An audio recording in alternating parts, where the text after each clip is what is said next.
is Valley News Live at 5. The mass exodus of Bison fans heading south to Frisco continues. This tracker on the NDSU app shows a long green line along I-29 stretching through several states into Texas. More than 10,000 are expected to be there when NDSU and James Madison lock horns Saturday morning. The Bison are hoping to regain a title that the Dukes took from them a year ago in the semis in Fargo.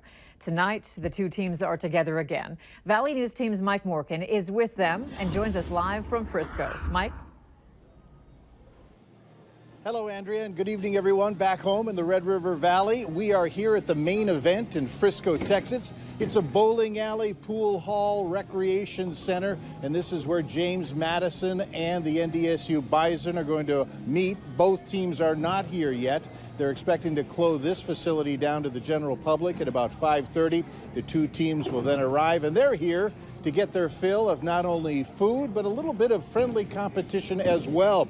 The two teams will, once they get fed, of course, they're going to get a few of the players, and they're going to square off on a bowling competition that's held annually. It's a tradition here as the two teams get ready to play for Saturday's big game, in which they will be competing for a trophy much like this. They're going to be putting up a 20-foot trophy outside the main event here in Frisco. This is a smaller version of the championship trophy that both NDSU and James Madison will be playing. As for the players, it's been a very busy day for them. They not only practiced today, but then they also met with the media, who asked them various questions regarding everything, regarding the X's and O's of the upcoming game on Saturday. Beth Houle will have more on that coming up on Valley News Live at 6. We'll have more of our coverage coming up tonight on Valley News Live at 9 on Fargo CW and on Valley News Live at 10. For now, live from Frisco, Mike Morgan, Valley News Live. All right, looking forward to it. Thank you, Mike.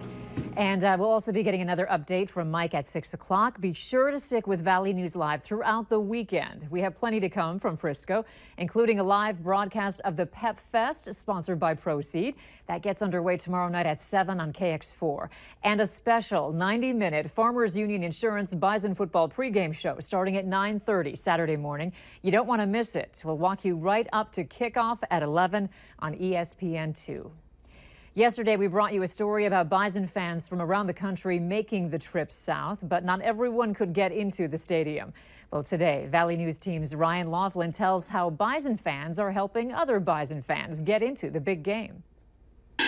At the mercy of the ticket masters, just like everybody else. That was a clip of our story yesterday. Bison fans from around the country trying to get the last few tickets to the big game. I love walking to the stadium and seeing all the yellow. Lori heard about Scott. Still looking for tickets? And wanted to help. I didn't expect this part. Scott missed the first two national championship games on tour in Afghanistan. He's been to Frisco since, but this go around, the NDSU alum has had a hard time getting a ticket until now. Yeah, I've got 2 extra tickets to the game in Frisco. Well, that's incredibly generous of you, and wow. Lori's a season ticket holder and had 2 cancellations last minute and wanted to help the herd. The tickets are seated next to me and my friend, so we'll meet you in person at the game. That sounds great. We'll look forward to sitting with you and screaming and hollering and enjoying some Bison football. Many who've made the trip to Frisco know. You know, you sit by people you don't know, but by the end of the game, you're good friends. It's more than one game. It's a community. We'll definitely be there, decked out in green and gold and throwing up the horns. From Fargo, Ryan Laughlin, Valley News Live. Scott still serves with the Air Force. He'll be flying in from Georgia to Frisco. Their seats are near the end zone, and they're hoping for many Bison touchdowns on Saturday. People around the valley weren't the only ones wondering what was going on with the large flashes in the sky last night. A Valley News Live viewer also sent us this video of some deer caught on his security camera in northern Minnesota. It's quite a light show, right, Hutch?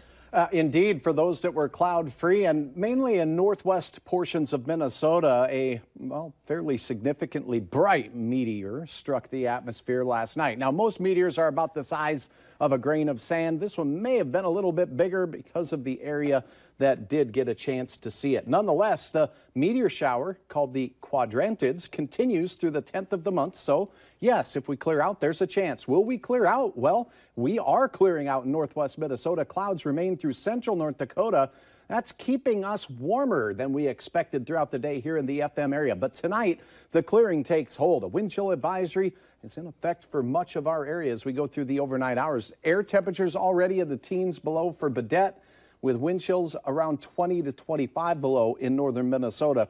It's going to be another brutal return to reality tonight as our skies clear. By midnight, I'm expecting temperatures around 10 below in Fargo and in Grand Forks. Likewise, we'll see very frigid temperatures late this evening. Coming up, though, we've been talking about this warm up, and I'll have details on its delay in arrival, but it might stick around a little bit longer as well, as a hint as to what we'll be talking about. Sounds good. Thank you, Hutch. Bet. Police say they are not sure if charges will be filed against a man whose gun went off accidentally in his South Fargo apartment this afternoon. Police were called out to the apartments just north of the Bowler on a report of a gunshot. The man told police he was cleaning the gun when it accidentally fired. The bullet went into the wall and got stuck in the floor. Police say it's against the law to fire a gun within city limits, but they aren't sure if city or state charges will be filed. No one was hurt. The North Dakota Highway Patrol is investigating after a crash with a snowplow left a pickup with serious damage.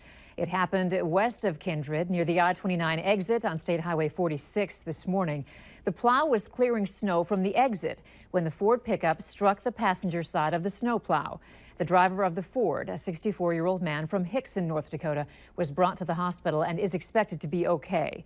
The plow driver was not hurt in the crash.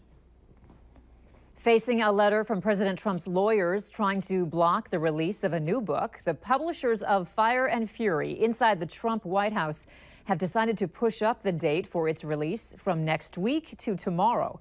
The president is trying to stop the book from being published because the White House says it's full of false statements. Mola Lenghi has more details from the White House.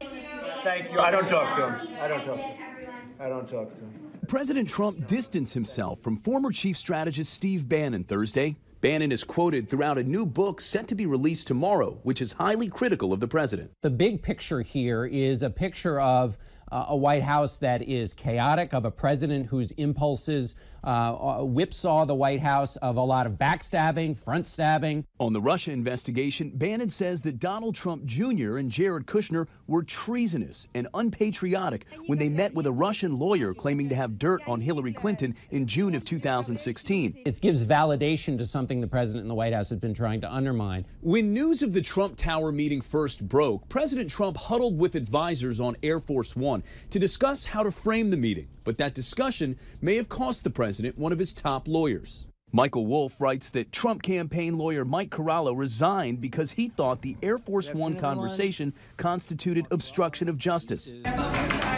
The alleged obstruction of justice would fall under special counsel Robert Mueller's investigation.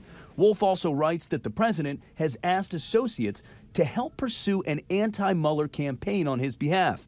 And he says insiders believe that the only thing saving Mueller from being fired is Trump's inability to grasp how much Mueller had on him and his family.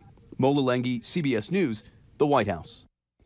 Today, the White House announced that staffers and visitors to the West Wing will no longer be allowed to use personal devices. They say the move is for security purposes, not to stop leaks.